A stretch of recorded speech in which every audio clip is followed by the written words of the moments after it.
Army chief general Qamar Javed Bajwa ने 5 हफ्ते बाद रिटायर होने का फैसला कर लिया है।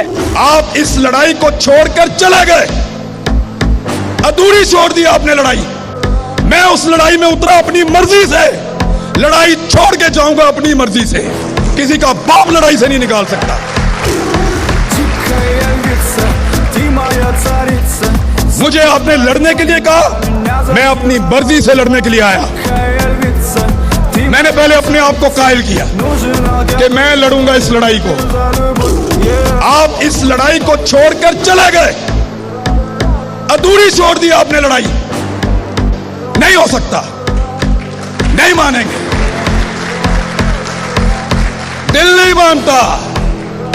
जवाब देना पड़ेगा, जवाब मांगेंगे, सवाल करेंगे, क्योंकि पहली मर्तबा आपको टक्कर के लोग मिले हैं।